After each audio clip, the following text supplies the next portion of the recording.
9-cu fəsil. Ola bilsin ki, meymun ən çevik oyunbazdır.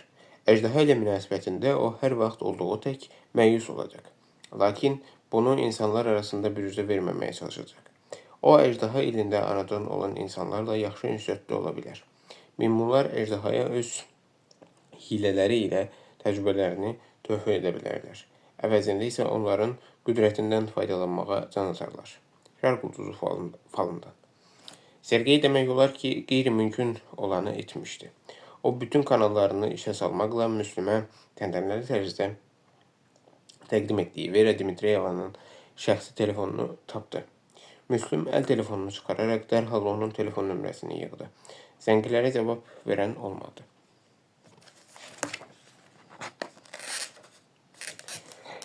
Təkrar biliyin anasıdır deyə Müslüm xatırlatdı. Bir qədər sonra zəng etmək lazım olacaq. Yəqin ki, onun əl telefonunun nömrəsini tapmaq lazımdır deyə o gülümsədi. O halda dəstəyi qaldırar. Hazırda onlar fasilədədirlər deyə Sergey saata baxdı. Yaxşı olar ki, yarım saatdan sonra zəng edək. Onda gəl, nahar edək, Müslüm təklif etdi. Yarım saatdan sonra zəng edərik. Onlar kiçik bir kafedə yemək yedilər. Sonra Müslüm yenidən Veranın telefon nömrəsini yığdı və onun səsini eşitdi. Eşidirəm. Xoş gördük Vera Dmitriyevna. Müslüm onunla salamlaşdı. Danışan kimdir? Müslüm Səfərov. Mən Bakıdan gəlmişəm. Müslüm donub qalmışdı. Bu onların söhbətlərində ən həlli dizin məqam idi. Vera dərhal dəstəyi yerinə alsa və söhbətə son qoya bilərdi. Ancaq qadın donub yerində qaldı. Bir neçə saniyə sustu və yalnız bundan sonra soruşdu. Sizə nə lazımdır? Sizinlə təcili görüşmək istəyirəm. Bu mümkün deyil. Mən məşğulam. Bəlkə mən qəbulunuza yazdım deyə Müslüm qəzəblə soruşdu. Söhbətin sizin qızınıza birbaşa aidiyyəti var. Sizi anlayıram. Görünür, onun iş otağında başqa adamlar da vardı. Yaxşı, gəlin belə edək. Axşama yaxın zəng edin və ola bilsin ki, sizin üçün vaxt ayıraram. Səninlə təcili danışmalıyıq deyə Müslüm etiraz etdi. Yanına gələ bilərəm. Yox deyə Vera kəskin cavab verdi. Gəlin başqa üsul anlataq. Mən 2 saatdan sonra Moyka bölgəsinin Yusupov restoranında olacağam. Orada xarici ölkə nümayəndələri ilə görüş olacaq. Nəzərə alın ki, qəbul vaxtım az olacaq. Lakin siz ora axşam saat 5 iradələrində gələ bilərsiniz. Sizin üçün vaxt ayıraram. Təşəkkür edirəm. Müslüm telefonu bağlayıb cibinə qoydu. Görüş barədə razılığa gəldik deyə o Sergeyə məlumat verdi. İndi isə mən yenidən Malentiyevə zəng etməliyəm. Telefonunu mənə ver. Deyəsən mən axırda səni müflis edəcəyəm. Bizdə yerli tarif var və bütün danışıqları da konsulluq ödəyir deyə Sergey telefonunu ona verdi. Vyacheslav Yevgenyeviç, günortanız xeyir deyə Müslüm söhbətə başladı. Bu yenə də sizsiniz deyə Malentiyev narazı halda soruşdu. Sizə yenə nə lazımdır? Siz artıq həlak olanın mənzilini gözdən keçirmisiniz və məndə olan məlumata görə orada axtardığınızı tapmamışsınız. Daha nə lazımdır? Xatırlayırsınızsa, mən sizdən 10 il bundan əvvəl həlak olmuş müstəntiq Artyom Parmuzin haqqında soruşmuşdum. Bəli, xatırlayıram. Mənə onun ailəsinin ünvanı lazımdır. Mən onun arvadına və uşaqlarına baş çəkmək istərdim. Onun 2 uşağı qalıb. Onları yoxlamaq lazımdır. Malentiyev susurdu. Siz onunla bu qədər yaxın dostluq etmişsiniz, deyə Malentiyev nəhayət dəqiqləşdirdi. Biz hətta onunla birlikdə işləmişik deyə Müslüm yalan danışmadı. Elə bu səbəbdən də mən sizdən kömək istəməyə qərar aldım. Yaxşı deyə müstəntiq dərhal razılaşdı. Mən mütləq sizə kömək edərəm. Telefon nömrənizi qoyun. İndi zəng edərəm. Bizdə onun ev ünvanı olmalıdır. Bu yaxınlarda şəhər prokuroru onlara xatirə hədiyyəsi təqdim edib. Mən elə indilərdə sizə zəng edərəm. O Sergeyin telefon nömrəsini öyrəndi və müstəntiqə diktə etdi. O indilərdə zəng edəcək deyə Müslüm bildirdi. Saat 5-də isə biz Moyka bölgəsinə getməli olacaq. O ətrafda Yusupov restoranı olduğunu bilirsənmi? Əlbəttə deyə Sergey gülümsədi. Necə də qəribədir. Restoranı qatilin şərəfinə adlandırıblar deyə Müslüm dalğın halda qeyd etdi. Demək olar ki, 100 il keçib. Bu şəhərdə isə əvvəllər olduğu kimi Rasputini nifrətlə xatırlayırlar. Restorana da onun qatilinin şərəfinə ad veriblər. İnsanın hafizəsi necə də paradoksaldır. Rasputin çar rejimində olan bütün pisliklərin mücəssiməsi idi, deyə Sergey vurğuladı. Nikolaya xor baxırdılar.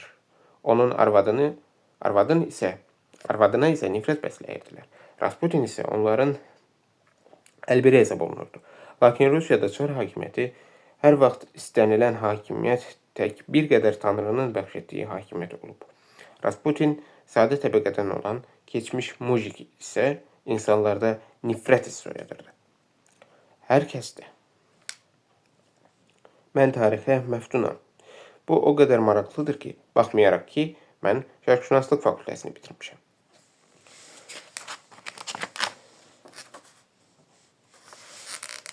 Telefon zəng çaldı. Sergey zəng edənin nömrəsinə nəzər yetirdi və dərhal aparatı öz yanında əyləşmiş Səfərova verdi.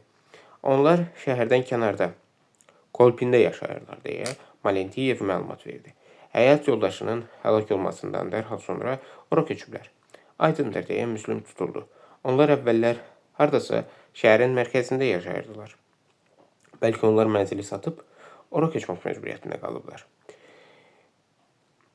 Şəhər mərkəzindən çoxmu uzaqdır? Kifayət qədər uzaqdır. Lakin hər şey düşündüyünüz kimi də pis deyil. Ona işə düzəlməkdə kömək ediblər. O hazırda məktəb müdiri vəzifəsində çalışır. 2 oğlu da həmin məktəbdə təhsil alır. Dövlət də ona ailə başçısının vəfatı ilə əlaqədar təqaüd ödəyir. Siz onların ünvanını və telefon nömrəsini mənə verə bilərsinizmi? Müslüm soruşdu. Əlbəttə, Valentiyev ünvan və telefon nömrəsini ona diktə etdi. Sonra isə özünü saxlaya bilməyərək əlavə etdi. Siz onlara baş çəkmək istəməkdə yaxşı iş görürsünüz. Onlar üçün yəqin ki, onların atası ilə işləyən bir şəxsin onlara baş çəkməsi xoş olacaq. Sizin bundan savayı ayrı istəyiniz varmı? Yox, lakin mən sizin diqqətinizi həlak olan mənzilindəki otaqların yerləşmə vəziyyətinə yönəltmək istərdim. Oranın özünə məxsus dairəvi sistemi var. Görmüşəm, Vyacheslav Yevgeniyeviç dedi. Nə olsun ki? Çünki mənzilə bir giriş var deyə Müslüm xatırlatdı. Bu o deməkdir ki, qatil evə daxil olarkən bu və ya digər tərzdə qonaq otağına keçməliymiş. Əgər bu şəxs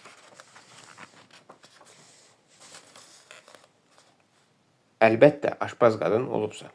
Axı mətbəx qonaq otağından əks istiqamətdə yerləşir. Orada ya yataq otağından istifadə etməklə iş otağından, ya da qonaq otağından ötüb keçməklə daxil olmaq mümkün idi. Bunların hamısını bilirəm. Nə səbəbə bunu mənə deyirsiniz? Qatil Natalya Frolova ola bilməz, Müslüm bildirdi. O qonaq otağına daxil olmuş, dərhal da oradan qaçaraq çıxmışdır. O qonaq otağına digər girişdən keçmək üçün mətbəx vasitəsilə buraya daxil ola bilməzdi. Lakin kimsə məhz bu çıxışdan istifadə edə bilər. O halda deyin görək, o kimdir? Deyə Malentiyev dərhal soruşdu. Mücərrəd mülahizələr yürütmək çox asandır. Baxmayaraq ki, sizin versiyanız həqiqətən də diqqətə layiqdir. Mən də bu barədə düşünmüşəm. Lakin heç kim Frolovanı qətildə günahlandırmır. Yalnız sizin diplomatınızın qohumları mənim onu qorumağa çalışdığımı zənn edirlər. Əslində isə mən məhz konkret faktlara istinad edirəm. Bəlkə orada ondan savayı daha kimsə olub. Hələ ki, biz bunu aydınlaşdıra bilməmişik deyə Malentiyev cavab verdi. Lakin biz işləyirik. Vigovsk prospektində bir neçə kamera quraşdırılıb, deyə Müslüm xatırlatdı. Onların lent yazılarını da yoxlamaq lazımdır. Biz artıq onu yoxlayırıq, deyə Vyacheslav Yevgeniyeviç quru tərzdə məlumat verdi. Ancaq biz kimin hansı mənzilə qalxdığını necə müəyyən edək? Giriş qapısından içəriyə daxil olan insanın məhz kimin yanına getdiyini necə müəyyən etmək olar? Nəzərə alın ki, Oranın 2 giriş kapısı olub. İkincisi həyət tərəfdəndir. Natalya Frolova da anasının maşından düşərək binaya məhz həmin yolda daxil olub. Həyətdə isə heç bir kamera olmamışdır. Birinci mərtəbədə yaşayan ayıq-sayıq qonşuya istinad etmək şərtilə. Qonşunu istisna etmək şərtilə. Mütləq axtarmaq lazımdır. Müslüm sakitləşmək bilmirdi. Biz də elə bununla məşğuluq deyə Malentiyev yekun rəyini bildirdi. Xudafiz cənab Səfərov. Xudafiz. O telefonu Sergeyə qaytardı. Kolpin buradan çoxmu uzaqdadır deyə Müslüm dəqiqləşdirdi. Yarım saata 100% çata bilmərik deyə Sergey saata baxdı. Ora gedib geri qayıdacaq. Hələ siz orada bir qədər yubana da bilərsiniz. O halda sabah səhər gedərik deyə Müslüm qərar aldı. İndi isə bizim konsulluğa gedək. Niyə? Bizim baş konsulumuz aeroporta yollanıb. O, sənədlərin tərtibatı ilə şəxsən məşğul olur. Buna şübhə etməyə belə dəyməz. Müslüm donquldandı. Gedək, mən bizim konsulluğun digər əməkdaşları ilə də söhbət etmək istəyirəm. Mənim üçün Famil İzmayılovun necə bir insan olduğunu aydınlaşdırmaq vacibdir. Onun mümkün əhatə dairəsini, maraqlarını və meyillərini də həmçinin. Mənim üçün həmin həlledici gecədə onun mənzilində kimin peyda olmasının mümkün olduğunu anlamaq lazımdır. Gedək, deyə Sergey razılaşdı. Lakin orada konsulun katibəsi, xadimə və bizim digər ateşimizdən savayı heç kim olmayacaq. Onlardan savayı heç kim yoxdur. Tamamilə kifayətdir, Müslüm qərar aldı. Mən onlarla söhbətləşəcəyim və həlak olanın necə bir insan olduğunu anlamağa çalışacağım. Mənim üçün onların müşahidələri ilə mülahizələrinin mühüm əhəmiyyəti var. Mən səndən həlak olanı bir neçə kəlmə ilə xarakterizə etməni xahiş etsəydim, sən onu necə vəfs edərdin? Əvvəlcə düşün. Onun qətlə yetirilməsinə görə də güzəştə getmə. Mən buraya qohum kimi deyil, müstəntiq kimi gəlmişəm. İltifatsız. Sergey bir qədər düşünüb dedi. Bir qədər səthi, zövqlü, gözəl qadınların arasında olmağı və bahalı restoranlara getməyi sevirdi. Doğrudur, onun belə bir həyat sürmək üçün kifayət qədər pulu vardı. Bəs sonra kifayət qədər abırsız idi. Baxmayaraq ki, abırsızlığın ən yüksək həddi, ağlın da ən yüksək həddi olmasını tələb edir. Bunun barəsində isə bunu demək olmazdı. Qadınlar tərəfindən bəyənilməkdən zövq alırdı. Özünü onlara yaxşı tərəfdən təqdim etməyi bacarırdı. İşinə qarşı bir o qədər də vicdanla yanaşmırdı. Daha doğrusu, işini vicdanla yerinə yetirməkdən çox karyera qurmaq barəsində düşünürdü. Qorxuram ki, bir o qədər də xoş portret yaratmır. Lakin siz özünüz güzəştə getməməyimi xahiş etdiniz. Ümumilikdə isə o bir elə də pis oğlan deyildi. Kifayət qədər əhli-keyf idi. Hər kəsə borc verirdi. Lazım olanda kömək edirdi. Kiməsə xəstəxana və ya dərmanlarla kömək lazım gəldikdə Bakıya zəng edirdi. Mən məxsusən onun bütün məzətlərini sadaladım. Həm yaxşı, həm də pis məzətlərini. Amma pis məzətləri o qədər də çox olmayıb. Normal oğlan idi. Bir qədər ərköyün və qərarsız idi. Qərbə heç bir şey yoxdur. Hal-hazırda gənclərin əksəriyyəti bu cürdür.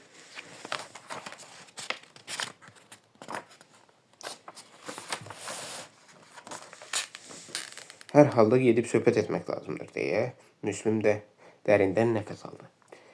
Bəlkə mən yeni bir şey öyrənə bildim. Onlar konsulluğa 15 dəqiqəyə gəldilər. Dərhal da aydınlaşdırdılar ki, xadimə artıq konsulluğun binasını tərk edib. Orada Albina ilə ateşi qalmışdı. O dərhal Albinanın əyləşdiyi qəbul otağına keçdi. Bizim qonağımız sizinlə söhbət etmək istəyir, deyə Sergey Müslümə işarə edərək bildirdi. söhbət etmək istəyir, deyə o heyrətləndi. Mənimlə? Onun qısa saçları var idi. Əynində isə dar yubka və açıq rəngli bluza var idi. O qonağı nəzərə yetirdi. Çay istəyirsinizmi? Xeyr, Müslüm dedi. Siz həlak olanı yaxşı tanıyırdınız. O qaşlarını çatdı. Görünür bu sualla onların hər birinə artıq neçənci dəfə idi ki, müraciət edirdilər. Biz bir yerdə işləmişik deyə o məlumat verdi. Kollektivimiz o qədər də böyük deyil və biz hamımız bir-birimizi tanıyırdıq. O necə bir gənc olub? Siz onu xarakterizə edə bilərsinizmi? Yaxşı olan idi deyə Albina dilləndi. Heç kimə zərəri dəyməyib. Hər kəsə kömək etməyə çalışardı. Onun çoxlu qadın pərəstişkarı olub deyə Albina bir qədər düşünərək əlavə etdi. Bunu başa düşürəm. O işdə necə idi? Yaxşı işləyirdi, lakin bizim aramızda çox cüzi ümumi maraqlar olub. Mən konsulun katibəsi, o isə onun birinci katibi idi. Lakin biz ünsiyyət saxlayanda o mənə çox səmimi və cəsur insan təəssüratı bağışlayırdı. Necə güman edirsiniz? Onu kim bıçaqlaya bilərdi? Bilmirəm deyə Albina dilləndi. Mən hətta bu faciə barəsində düşünməməyə çalışıram. Əks təqdirdə normal işləmək belə mümkün olmayacaq. Onun yanına Frolova soyadlı bir nəfər gəlibmiş. Siz onu tanıyırdınız?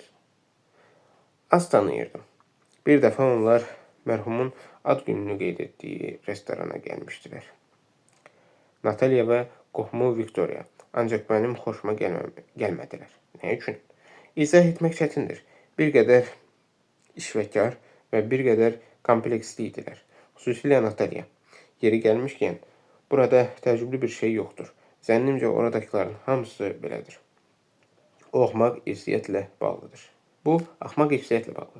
O sizə Viktoriya ilə hansı münasibətdə olduğunu deyibmi? Xeyr, deməyib.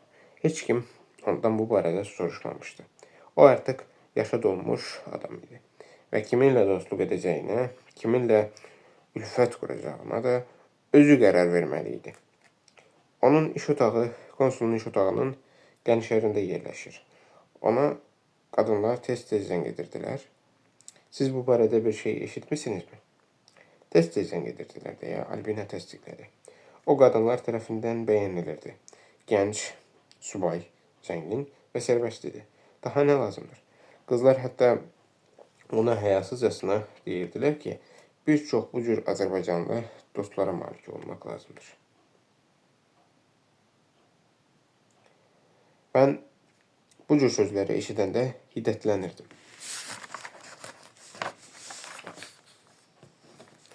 Əgər ona evindən pulları belə götürmədən bıçaqla zərbə endiriblərsə, deməli kimsə ondan neysə daha artıq bir şey, ondan neysə daha artıq bir şey lazım imiş, deyə Müslüm donquldandı. Siz necə güman edirsiniz? Bilmirəm, mən onun pullarını saymamışam.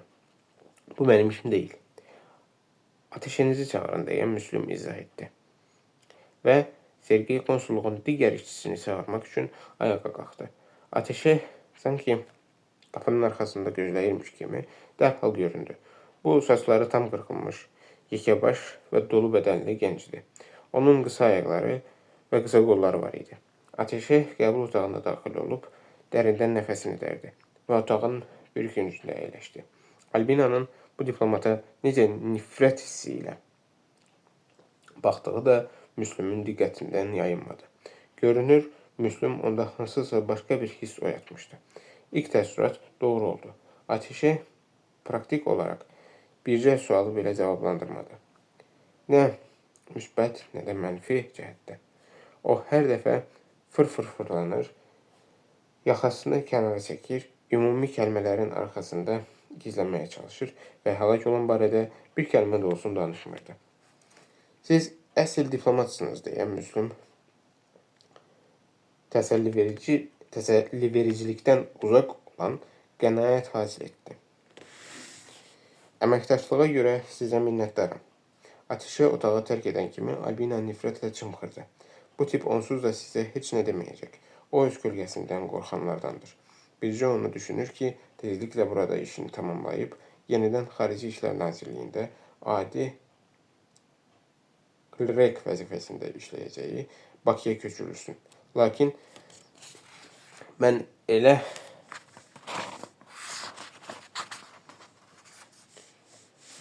güman edirəm ki, o hər vaxt riyakarlıq edir. Özünü və öz emosiyalarını daim nəzarət altında saxlamağa çalışır. Bütün həqiqi diplomatlar hər vaxt özlərini ələ almağa bacarıblar, deyə Müslüm saata baxıb ibrətverici bir tərzdə dilləndi. Müəyyən edilmiş vaxta yarım saat qalmışdı. Bizim hələ kargüzarımız da var, deyə Sergey məlumat verdi. Ancaq o məzuniyyətdədir. Onun anası xəstədir və o bir həftəlik məzuniyyətə çıxıb, deyə Albina məlumat verdi. Qadın buradan uzaqda, şəhərdən kənarda yaşayır. Ora gedib geri qayıtması onun üçün çətinlik törədir. Bəs sizin ateşiniz harada yaşayır? Deyə Müslüm maraqlandı. O da uzaqda yaşayır, Albina gülümsədi. Bizlərdən yalnız İzmailov şəhərin mərkəzində qalırdı. Bizim başkonsulumuz da yaxında yaşayır. Qalanları isə səhərlər buraya metro, avtobus və maşınlarda gəlirlər. Şəhərin mərkəzində yaşamaq adama çox baha başa gəlir. Albina xalası ilə birlikdə yaşayır, deyə Sergey əlavə etdi. Onun üçün də buraya gəlmək çətindir. Əvvəllər çox vaxt rəfiqəsi gildə qalırdı. Hazırda ailə quran Albina sadəcə gedib gəlmək məcburiyyətində qalıb. Bura gəlmək üçün yarım saat sərf etməyə məcburdur. Hətta mən maşında olurla 1 saatdan çox vaxt sərf edirəm. Nə eləmək olar? Məsafə çoxdur. Başa düşürəm, Müslüm dedi. Bu bütün iri şəhərlərin problemidir. Müslüm Sergey ilə birlikdə dəhlizdə dayanan ateşini görüb qəbul otağından çıxdılar. Müslüm ona tərəf çevrildi.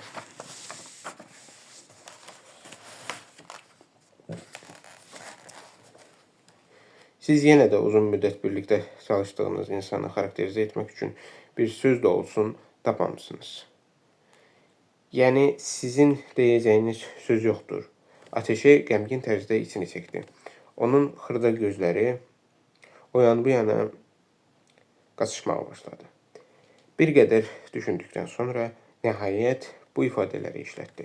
O füsunkar qadınları və qəşəng restoranları xoşlardı. Ancaq dərhal həlak olan barədə bu cür ifadə işlətməklə həddən artıq cəsarət nümayiş etdirdiyini düşünüb dərhal dilləndi. O heç vaxt iş vaxtı öz imkanlarından sui-istifadə etməyib. Buna şübhə etmirəm, deyə Müslüm kinayə ilə dilləndi. O sizin baş konsulluğun sadəcə bir nümunəvi əməkdaşı olub. Onlar maşına əyləşəndə Sergey üzr istəyirmiş kimi dilləndi. Siz onları da anlamağa çalışmalısınız. Albina könüllü bir muzludur. Onun üçün hər şey əhəmiyyətsizdir.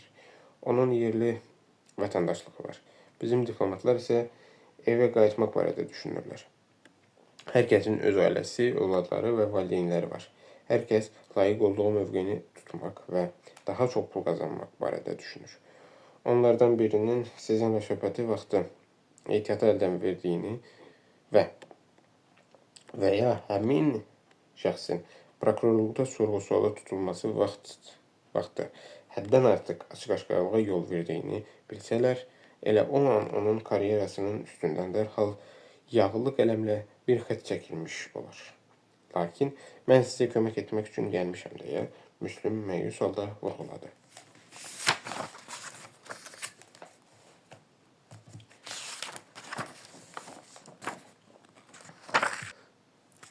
Dəxli yoxdur.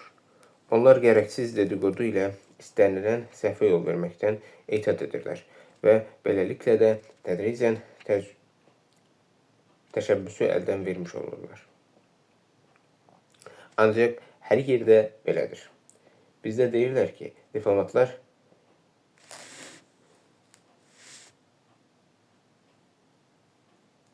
minerlərdən də pisdirlər. Onlar havaya qalxmazdan əvvəl heç olmazsa bircə dəfə səhv etmək hüququna malikdirlər. Diplomatların isə heç bir səhvə yol verməyə ixtiyarı çatmır. Paraşütçülər kimi deyə Müslüm qımışdı. Onlar Moskvaya yollananda saatların əqrəbi təqribən 5-i göstərirdi. Restoranı çox asanlıqla tapdılar. Orada hələ ki bir kimsə gözü dəymirdi. Lakin ofisiantlar həqiqətən də Meriya əməkdaşları ilə əcnəbi nümayəndələrin görüşünü gözlədiklərini təsdiqlədilər. Bir neçə dəqiqədən sonra restorana 4 avtomobil yaxınlaşdı. Əcnəbi qonaqlar maşınlardan düşdülər. Uca səslə söylənilən alman nitqi səsləndi. Qonaqlar restorana ucadan danışa-danışa, bir-birini itələyə-itələyə və gülüşə-gülüşə növbə ilə təşrif buyurdular. Müslüm təmkinlə bütün qonaqların öz yerlərində əyləşməsini gözlədi. Belə də onlarla birlikdə idi. O birinci avtomobillə gəlmişdi və hər kəsdən birinci olaraq vəziyyəti qiymətləndirmək və zəruri tapşırıqlar vermək üçün restoranın zalına daxil oldu. Müslüm restorana girəndə qonaqlar yerlərini tutarkən Vera dərhal onu başını yelləməklə qarşıladı. O ayağa qalxaraq Müslümlə birlikdə kiçik dəhlizə çıxdı. Vera'nın əynində boz kostyum, ayağında isə gözəl yarımboğaz çəkmə var idi. Əlvan rəngli şərf səliqəsiz bir tərzdə boynuna dolanmışdı. Lakin bu səliqəsizliyin özündə də nəsə bir zəriflik vardı. Nə olub deyə Vera soruşdu.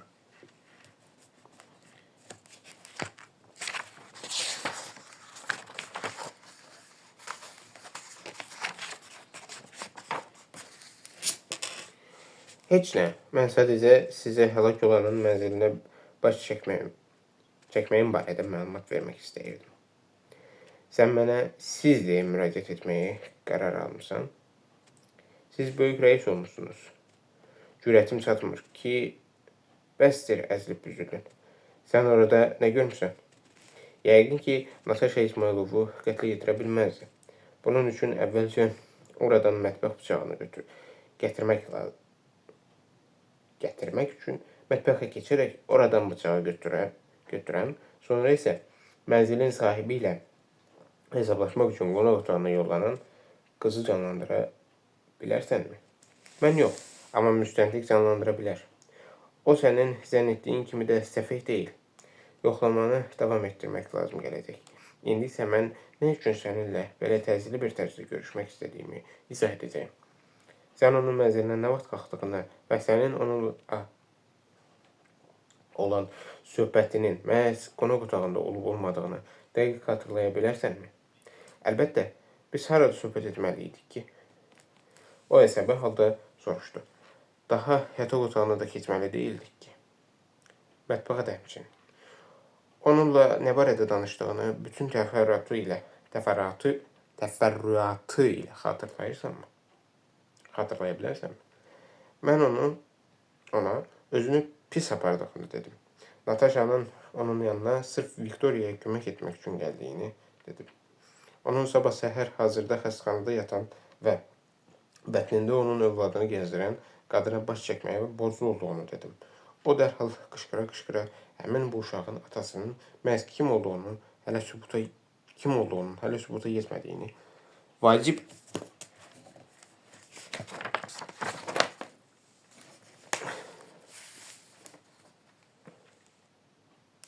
yetməyinin vacib olduğunu söylədi. Necə də rəzil bir davranışdır.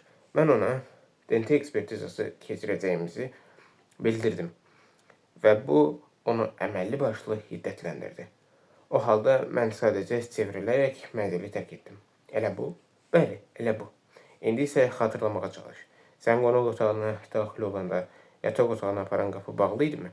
Bəlkə açıq idi. Bütün bunları təfərrüatı ilə xatırlamağa çalış.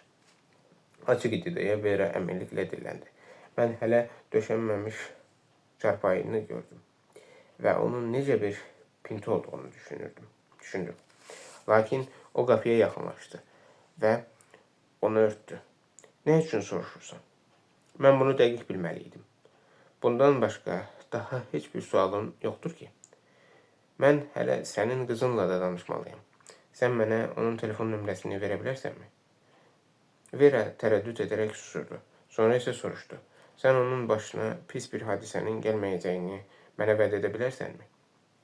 Həm də onun telefon nömrəsini kənar şəxslərdən heç kimə verməyəcəksən. Sən öz rəis otağında yavaş-yavaş ağlını itirmisən deyə Müslüm qərəzsiz bir tərzdə bəyan etdi. Yəni doğrudan da elə düşünürsənmi ki, mən sənin qızına hansı tərzdə zərər yetirə bilərəm?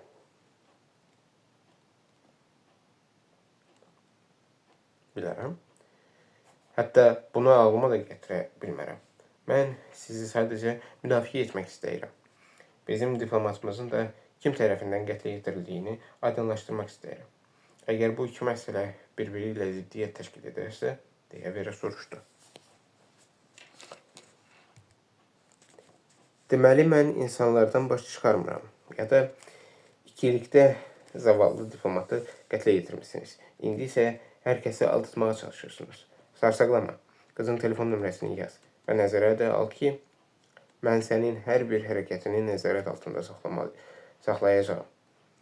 Bir dəfə sən məni artıq incitmisən. Çox incitmisən, Müslüm. Ümidvaram ki, qızımla bu cür davranışın alınmayacaq.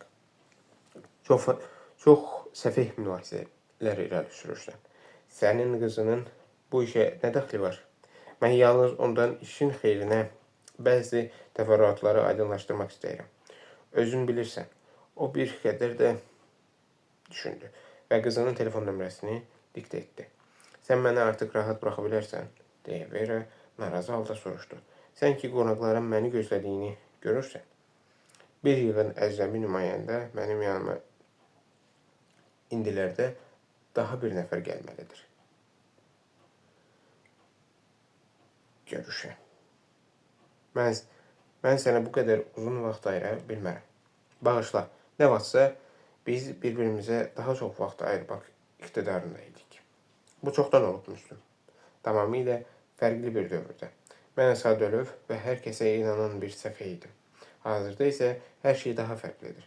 Mən sentimental xarakterlərlə yaşamağa, xətlərlə yaşamağa vaxtım yoxdur.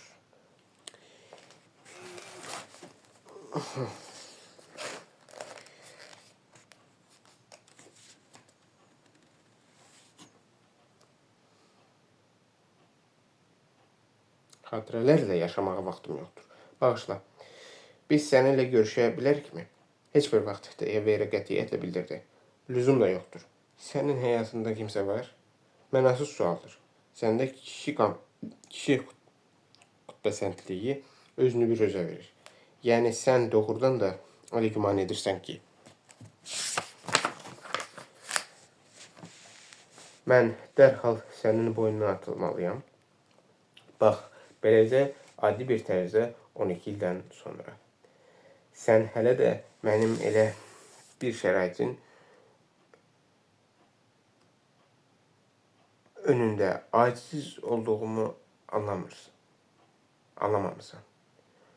Çoxdan anlamışam, lakin mən də təqsirsizəm. Deməli, taleyin hökmü beləymiş. Bizim öhdəmizə isə onu yenidən yazmaq düşməz. Mən sənə zəng edəcəyim deyə Müslüm onun getməyə hazırlaşdığını görən kimi səsini qaldırdı. Mən öz şəxsi telefon nömrəmi dəyişməli olacağam, deyə Vera dalğın halda dilləndi.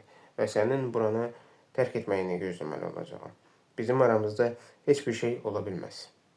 Heç bir şey də olmayıb. Heç nə olmayacaq. O vaxt baş verənlər isə sadəcə bir yuxu idi. Ötəri və buna görə də hafizələrdən demək olar ki, silinmiş bir yuxu. Bizim real həyatımız isə tamamilə fərqlidir. Sən məni onsuz da yubatmısan. Bağışla, hələlik. Vera cəld addımlarla ondan uzaqlaşdı. O isə dəhlizdə sanki rüsva edilmiş bir insan tək qaldı. Onun hansı vəziyyətdə olduğunu sezən ofisiantlar Müslümü dirsəkləri ilə itələyərək qəsdən yanından ötüb keçdilər. Müslüm uzun müddət onun arxasınca baxdı. Sonra isə yavaş-yavaş çevrilərək çıxışa doğru yönəldi. Natalya'ya zəng edib onunla danışmaq, sonra isə buranı tərk etmək üçün əşyalarını toplamaq lazımdır. Üçüncü səfər heç də uğurlu olmadı. Restoranın çıxışında o əynində qəşəng mavi palto, başında isə üzünü görünməz edən iri zadəgan sayağı şlyapa olan bir xanıma yol vermək üçün qapıdan bir qədər aralanmalı oldu. Qadın onun yanından ötüb keçərkən Müslüm ona çox yaxşı tanış olan ətirin qoxusunu duydu. Bu tanış olmayan ətir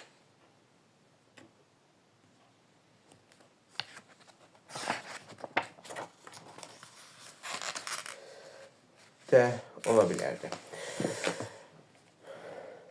Müslüm dayandı. Bir vaxt o bu köhnə ətrin qoxusunu bəyənmişdi. Bir vaxt o bu cür ətrin qoxusunu qadın bədəninin qoxusu ilə birlikdə ciyərlərinə çəkmişdi. Və bu ətir onun yaddaşına həkk olmuşdu. Lakin bu ola bilməzdi. Müslüm yanından ötüb keçən qadına nəzər salıb ayaq saxladı. Onun sifətini gördü. Gözlərinə diqqət yetirdi və ona tabi olmayan dodaqları ilə bu kəlmələri pıçıldadı. Üzr istəyirəm. Qadın onun dediklərini eşitmədi. Müslüm daha 2 addım atdı. Bağışlayın deyə o qadının ayaq saxlayacağını və ona tərəf çevriləcəyini ümid bəsləmədən astadan dilləndi. Axı həyatda o qədər təsadüflər olur ki, müxtəlif insanların da eyni əsərdən istifadə etmələri mümkündür. Ancaq qadın onun səsini eşitdi və ayaq saxladı. Qadın üzünü ona tərəf çevirdi. Yalnız bir anlığa, lakin bu Müslümün onu tanıması üçün yetərli idi. Bu heç bir veclə mümkün ola bilməzdi. Ancaq möcüzə baş vermişdi. 24 ildən sonra Yusupov restoranında o 80-ci ilin iyun ayının səhəri Moskva mehmanxanasında ayrıldığı qadın ilə rastlaşmışdı. Qadın zərrə qədər də olsa dəyişməmişdi. Sadəcə sifəti bir qədər tutqunlaşmışdı. Ola bilsin, günəşin təsiri altında qaralmışdı. Bəlkə də bu onun üzündəki qırışları örtbasdır edən tonal kremin təsiri idi. Gözləri də əvvəlki parlaqlığını yitirmişdi. Qadın da ona baxır və gördüklərinə inana bilmirdi. Əlbəttə, o dəyişmişdi. Qartlaşmış, qocalmışdı. Belə əyilmiş, başındakı tüklər seyrəlmişdi. Lakin buna baxmayaraq, o yenə də həminki Müslüm Səfərov idi. Onu hətta gözü ətrafındakı qırışıqlıqlara və burun pərlərindən ağzına qədər uzanan 2 dərin qırışa diqqət yetirmədən belə tanımaq mümkün idi. Qadın ətrafına boylandı. O sanki gözlərinə inanmırdı. Heç Müslüm də bu möcüzəyə inanmırdı. Bu sənsən deyə qadın sakit səslə soruşdu. Sənsən? Soruşdu. Sən buraya hardan gəlib çıxdın? Uzun illərdən sonra. Müslüm ona buraya təsadüfən gəldiyini demək istədi. Nəyisə izah etməyə çalışdı. Lakin kəlmələr onun boğazında düyünlənib qaldı. O bircə kəlmə də olsun deyə bilmədi. Talih isə sanki Müslümə daha böyük sınaq hazırlamışdı. O hansısa sözü ifadə etməyə cəhd göstərərkən mızıldana bildi. Və bu vaxt Vera dəhlizdə göründü. Müslümü görən kimi də qaşlarını çatdı. Müslümün hələ də buranı tərk etməməsi Vera'nın xoşuna gəlməmişdi. Müslüm isə naməlum qadınla görüşdən sarsılmışdı. Ancaq Vera'nın dilindən çıxan növbəti ifadələr onun üçün daha böyük şok və sınaq təsiri bağışladı. Ana, sən təyin olunan vaxtdan bir qədər tez gəlmişsən.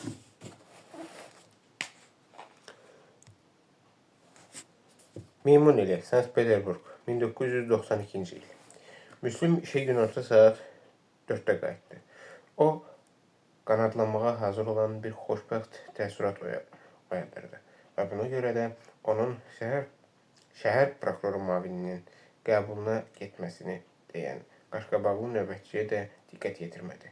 Yəqin ki, bugünkü hesabatla əlaqədardır deyə Müslüm şən bir tərzdə düşündü. O hələ də orada, onun mənzilində, Vera'nın yanında idi. Vera qəti bir tərzdə söz vermişdi ki, bugün Müslümün yanına gələcək və onun Pribaltika mehmanxanasındakı otağında qalacaq. Tək bir bu fikrə görə o uşaq kimi dəhlizə atılıb düşməyə və var güc qüvvəsi ilə bağırmağa hazır idi. Onun Artyomla birlikdə işlədiyi iş otağına qalxanda yolda dəstənin əməkdaşlarından biri ilə üzləşdi. Xoş gördük, Müslüm Əzizoviç deyə əməkdaş nədənsə nəzərlərini yayındıraraq nəzakətlə bu kəlmələri söylədi. Gününüz xeyir, Stepan Anatolyeviç deyə Müslüm onu salamladı. İşlər necədir? Yoxlamanı bu həftə ərzində sona çatdıra biləcəkmi? Bundan sonra bütün balansı yoxlamaq və ən yaxşısı Dövlət Bankından maliyyə ekspertlərini yoxlamaya cəlb etmək lazım gələcək. Bilmirəm deyə prokuror köməkçisi nəsə qeyri-müəyyən dilləndi. Biz əlbəttə lazım gələrsə bütün sənədləri sizə göndərməyə çalışacağıq. Siz nə danışırsınız deyə Müslüm heyrətləndi. Necə yəni çalışarıq? Göndərməyə çalışarıq. Necə yəni çalışarıq? Və siz göndərərik. Sizə göndərərik. Hara göndərirsiniz və nə üçün? Mən buraya tədqiqatı tamamlamaq üçün gəlmişəm. Və nə üçün siz lazım gələrsə deyirsiniz? Əlbəttə lazımdır. Bu bizim hamımıza lazımdır. Bu fırıldaq hər iki respublikanın iqtisadiyyatına zərər vurur. Sizə nə olub, Stepan Anatolyeviç? Nə üçün belə qəribə sözlər söyləyirsiniz? Və siz heç nə eşitməmisiniz? Yox, nə eşitməliydim ki? O halda sizə hər şeyi mənim iştirakım olmadan söyləyəcəklər deyə Stepan Anatolyeviç tələsik dilləndi və Müslümdən uzaqlaşdı. Nə baş verir deyə Müslüm düşündü. Bəlkə məni işdən 3 saat ayrılmağıma görə kənarlaşdırıblar. Bəlkə Moskvada ümumiyyətlə prokurorluq idarəsini ləğv etməyə qərar alıblar. İndi elə pis bir zamana yaşayırıq ki, istənilən hal baş verə bilər. Müslüm iş otağına daxil oldu. Artyom onu görüncə başını qaldıraraq, sanki öz ortağının üzünə baxmaqdan xəcalət çəkirmiş kimi nəzərlərini tez də onun üzərindən yayındırdı. Səni axtarırdılar deyə qısaca məlumat verdi. Təcili olaraq şəhər prokurorunun mavininin yanına çağırırlar. Prokuror mavini qaydan kimi yanına getməyini xahiş etdi. Sən ona nə demişsən? Dedim ki, sən banka yoxlama aparmaq üçün getmişsən. Ondan artıq nə deyə bilərdim ki? O məni yanına bizim hesabatımıza görə çağırır. Yox, Bakıdan təcili telegram alınıb. Hansı telegram? Nə baş verir? Mənim burada olmadığım bu bir neçə saat ərzində nə baş verib? Nə üçün Stepan Anatolyeviç mənimlə hansısa anlaşılmaz ibarələrlə danışır? Məgər sənin xəbərin yoxdur? Sən mənə normal tərzdə nələrin baş verdiyini izah edə bilərsənmi? Sən bu son 2 gün ərzində harada olmuşsan? Heç televizora baxıb qəzet oxumursan? Televizora? Mən onu heç öz otağımda belə işə salmıram. Nə olub? Sizin Azərbaycanda hərbi əməliyyatlar bərpa olunub. Dağlıq Qarabağda yerləşdirilmiş keçmiş Sovet alayının 2 batalyonu sizin şəhəriniz Xocalıya hücum edib. Xocalıya deyə o Artyomun ifadəsinə düzəliş verdi. Xocalıya deyə o razılaşdı. Şəhər demək olar ki, tamamilə yandırılıb. Əhalisinin bir qismi məhv edilib, bir qismi həlak olub, bir qismi isə əsir düşüb. Dünyanın bütün məlumat kampaniyaları ancaq bu barədə danışırlar. Bakıda təlatüm baş qaldırıb. Müxtəlif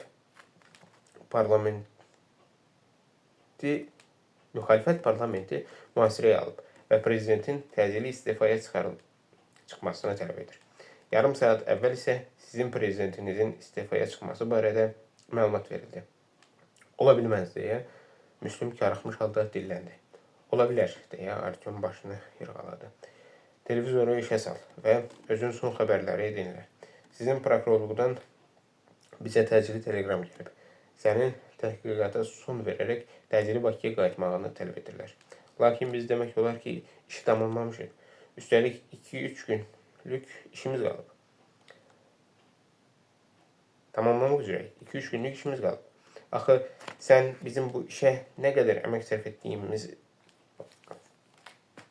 məlumdur. Görünür bu artıq heç kim üçün lazım deyil. Müslüm deyə Artyom gərgin halda bildirdi. O ayağa qalxaraq ortağına yaxınlaşdı. Mən sənə nə söyləyəcəyimi bilmirəm. Belə bir vəziyyətdə hansı kəlmələri söyləməyin lazım olduğunu bilmirəm. Bircə bunu bilirəm ki, sizdə əsl faciə yaşanır. Biz yəqin ki, hələ uzun müddət bu cəncəldən can qurtara bilməyəcəyik. Müslüm öz masasına yaxınlaşaraq stula çöktü. Təsəvvür edirəm, Bakıda nələr baş verir, deyə o dəhşət içində düşündü. Görəsən, valideynlərinin halı necədir? Qızı ilə arvadı neyləyir? Buradan ümumiyyətlə ora zəng etmək mümkün deyil. Əlaqə yaratmaq üçün saatlarla gözləməli olursan.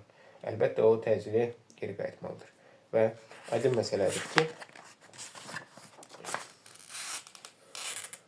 onun bütün bu yoxlamalarının hal-hazırda heç bir kəs üçün əhəmiyyəti yoxdur. Prezidentin istifaya çıxdığı dövləti məhvə məruz qaldığı, müharibənin getdiyi və minlərlə insanın həlak olduğu bir dövrdə hansısa bir iqtisadi cinayət və ya saxta avizolar artıq kimin üçün maraq kəsb edə bilər? Mən hətta nə edəcəyimi də bilmirəm deyə Müslüm dostuna nəzər yetirməklə etiraf etdi. Sadəcə təsəvvür etmirəm. Bir tərəfdən əlbəttə bizim işimizi sona çatdırmaq və Bakıya konkret materiallarla qayıtmaq lazımdır. Digər tərəfdən isə onlar yəqin ki, haqlıdırlar. Mənim yerim hal-hazırda oradır. Yaxşı olar ki, risk etməyəsən. Düşün və sənə verilən göstərişlərə uyğun hərəkət et, deyə Artyom məsləhət gördü. Əks təqdirdə yeni hakimiyyətin gözündən düşərsən. Yəqin ki, prezidentin yenisi ilə əvəzlənməsindən sonra yeni baş prokuror təyin edəcəklər və o təmizlik işlərinə başlaya bilər. Deməli, qapazaltı adam axtaracaq. Belə bir qapazaltı olmamaq üçün də ehtiyatlı olmaq lazımdır. Hazırda hər birimiz qapazaltı kimi bir şeyik, deyə Müslüm qəzəblə bildirdi. Bilirsən, ağlıma nə fikir gəldi, deyə Artyom canlandı. Əgər öz vətənində qala bilmirsənsə, bizim müstəntiq və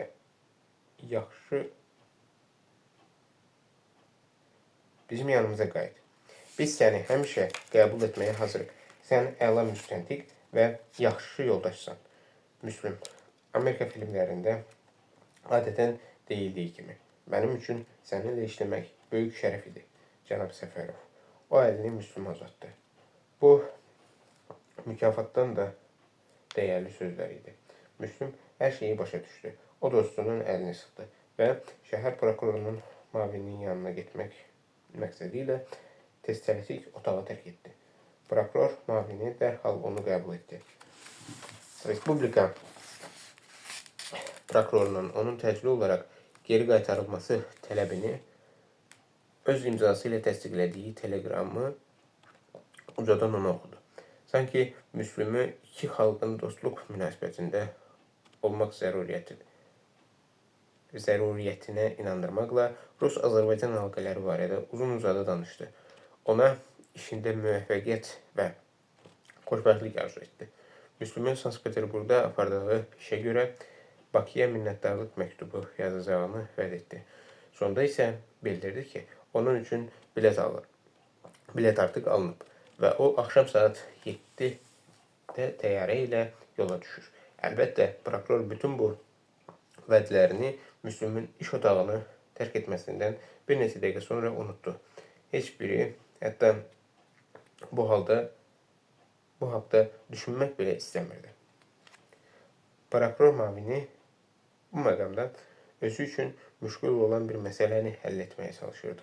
Öz yerini necə qoruyub saxlasın ki, ixtisardan yayına bilsin. Mən elə günü bugün uçmalıyam, deyə Səfərov eşitdiklərinə inanmadı. Əlbəttə deyə həmsöhbəti başını buladı. Siz artıq bugün mütləq orada olmalısınız. Təsəvvür edirəm, indi sizdə necə ağır bir vəziyyət hökm sürür. Yəqin eşitmisiniz. Sizin prezidentiniz artıq istifaya çıxıb. Eşitmişəm. Müslüm özünü yitirmiş halda dedi. Maşın sizi gözləyir. Bizim əməkdaşımız gərəksiz təxribatlardan yayınmaq naminə özü sizi aeroporta qədər yola salacaq, deyə şəhər prokurorunun müavini vurğuladı. Mehmanxanaya gedib öz əşyalarınızı götürə bilərsiniz. Müdafiz. O tam ciddiyyətlə Səfərovun əlini sıxdı və önündəki kağızları nəzərdən keçirməyə başladı. Müslüm karxmış halda otağı tərk etdi. Artyom'un yanına qayıdaraq o bir neçə dəfə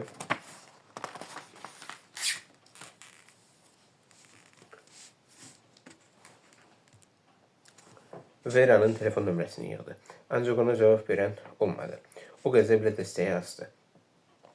Maşın onu aşağıda gözləyirdi. Mehmanxanaya gedən yolda Müslüm saata baxır və Vera'nın evdə olması üçün dua edirdi. O otağa qalxa-qalxa yenidən qadına zəng etdi. Ancaq telefona cavab verən olmadı. Yığışa isə az vaxt sərf olundu. Otağını tərk etməzdən əvvəl Müslüm yenidən telefon nömrəsini yığdı və yenidən uzun-uzadı fit səsinə qulaq asdı. Müslüm aeroportda tələsik qeydiyyatdan keçdi və onu müşahidə edən prokurorluğun əməkdaşı ilə sağollaşdı və telefon butkasının üzərinə işıqlayaraq artıq ona itaat etməyən barmaqları ilə Vera'nın telefon nömrəsini yığdı. O, həyəcandan əllərinin necə titrədiyini hiss edirdi. Nəhayət Vera'nın səsini eşitdi. Mənəm, deyə Müslüm tələsik dilləndi. Aeroportdan zəng edirəm. Mən artıq sənin səsini eşitməyə vərdiş etmişəm, deyə o şən bir tərzdə söylədi. Sən ora kimsə qarşılamaq üçün getmisən? Xeyr, Müslüm, yola düşmə xəbərini söyləməyin bu qədər müşkül olduğunu təsəvvürünə belə gətirmirdi. Sənin orada nə işin var? Deyə Vera soruşdu. Nə üçün aeroportda getmisən? Olmayan hansısa bir mafyoz yaxalayırsınız. Yox, mən yola düşürəm. Müslüm nəfəsini dərdi.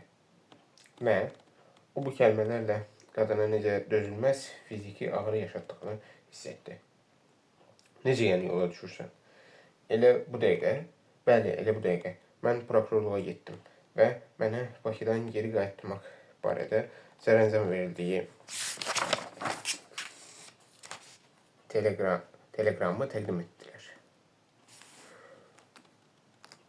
telegramı təqdim etdilər. Mən artıq aeroportdayım. Alo, sən məni eşidirsənmi? Yaxşı yol, deyə o ölgün bir səslə dilləndi. Mən zənn edirəm ki, sən heç olmasa mənimlə sağollaşmaq qərarına gələcəksən. Dayan, Müslüm elə qışqırdı ki, bir neçə adam ona tərəf boylandı. Dayan, dəstəyi asma. Mən sənə hər şeyi izah edərəm. Bir halda ki, sən gedirsən, mənə nəyi izah etmək istəyirsən? Bir dəqiqə gözlə. Bizdə Bakıda faciə baş verir. Yenidən müharibə başlayıb. Bizim Dağlıq Qarabağdakı şəhərimizi yandırıblar. Prezidentimiz istifaya çıxıb. Şəhərə çaxnaşma düşüb. Bunun bizə nə dəxli var? Nə dəxli? Deyə Vera soruşdu. Sənə ya da mənə. Başa düşmürsən? Deyə o məyus halda qışqırdı. Mən xüsusi cinayət işləri üzrə müstəntiqəm. Mən vətənimə qayıtmağa, işimə qayıtmağa borcluyam. Yəni sən heç nə başa düşmürsən. Mən sizin prezidentinizin istifaya çıxmasına görə həyəcan keçirməliyəm, deyə Vera soruşdu. Bəlkə sənin mənə atmağına görə sevinməliyəm? Mən səni atmıram, deyə o yorğun halda at çəkdi. Sadəcə belə alındı. Axı sən nə üçün başa düşmək istəmirsən? Orada müharibə gedir. Yəni sən sadəcə mənə baş çəkib mənimlə vidalaşa bilməzdin. Mən sənə zəng edirdim, amma telefon cavab vermirdi.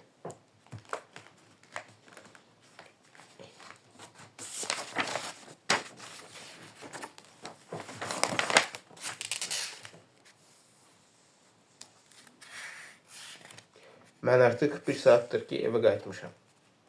Sən bu bir saat ərzində zəng edə bilərdin. Biz maşında aeroporta gedirdik. Mən maşından zəng edə bilməzdim. Sonra isə aeroportda biletimi və yükümü siyahıya aldırdım. Sənin hər şeyə hazır cavabın var. Bu bir o kadar da vacib değil Müslüm. En başlıcası ve meyus edici hal odur ki, sen gedirsən, mənsə tek kalıram.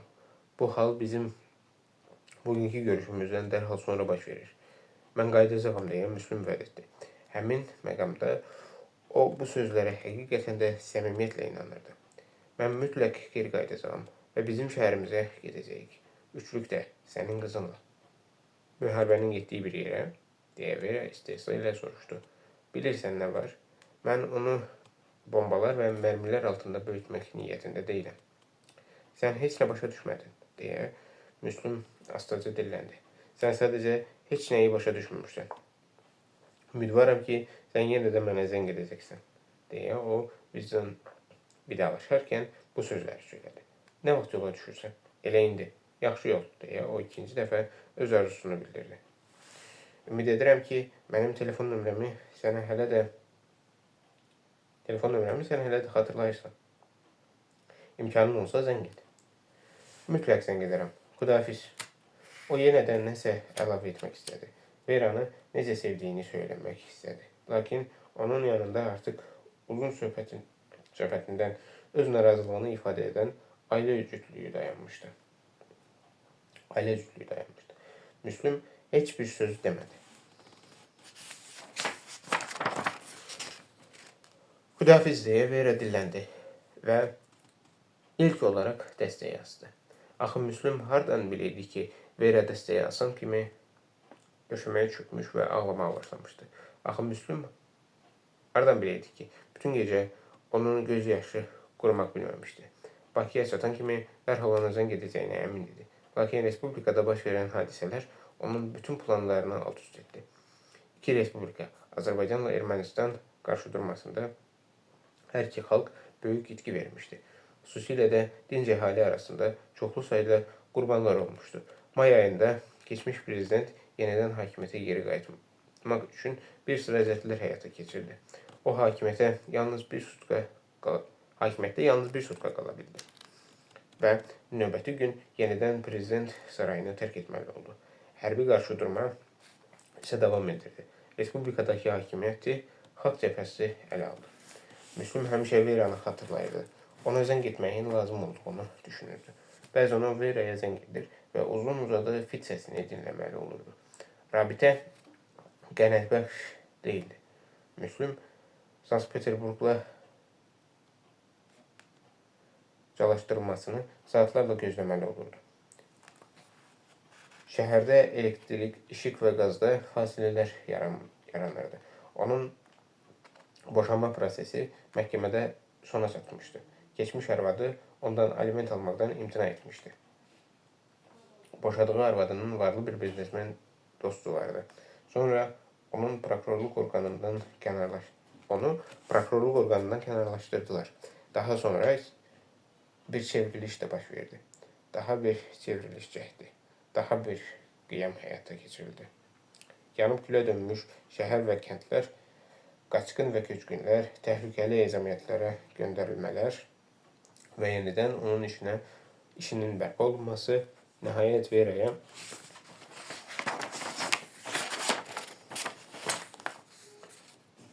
zəng etməyə macal tapanda isə məlum oldu ki, o ailə qurub və arayasa köçüb. Müslüm həmin anda bunun məhz belə olacağının gözlənildiyini düşündü. O artıq bu cür həmin həyata vərdiş etmişdi.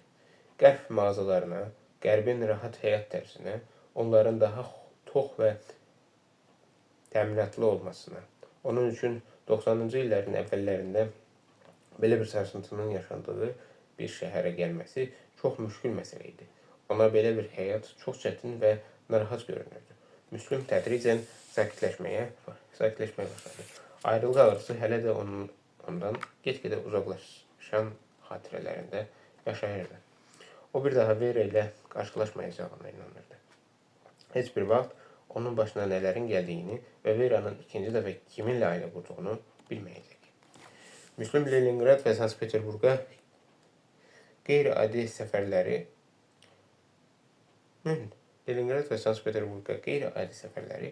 öz mahiyyətləri etibarilə həyatının ən parlaq xatirəsinə çevrilirdi. Hətta onun 2 dəfə yaralandığı Əfqanistan da onun evliliyi və qızının dünyaya gəlməsi, prokurorluqdakı 20 illik işi belə onda bu qədər iz buraxmamışdı.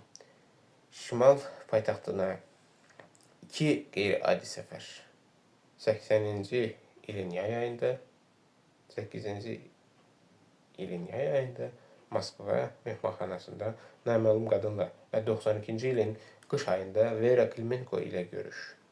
Hər iki görüş onun üçün karmalı olan həmin illərə onun 24 və 36 yaşının tamam olduğu illərə təsadüf etmişdi. Bəlkə də elə buna görə onun yenidən Sankt Peterburqa yollanmasının lazım olduğunun bildirildiyi vaxt bu qədər heyrətlənmişdi. Bəlkə də o buna görə buraya belə bir həvəslə gəlmişdi. Üçüncü görüş baş tuta bilməzdi.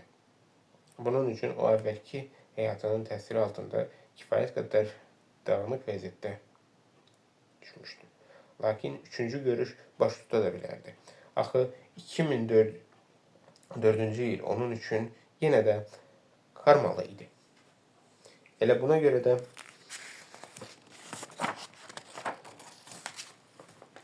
o, Sankt Peterburqa mümkün möcüzənin baş verəcəyi inamı ilə uçdu. Müslüm Vera ilə rastlaşanda da möcüzə baş vermişdi. Ancaq o, hətta təsəvvürünə belə gətirməzdi ki, həyatda daha mümkünsüz təsadüflər də baş verə bilər.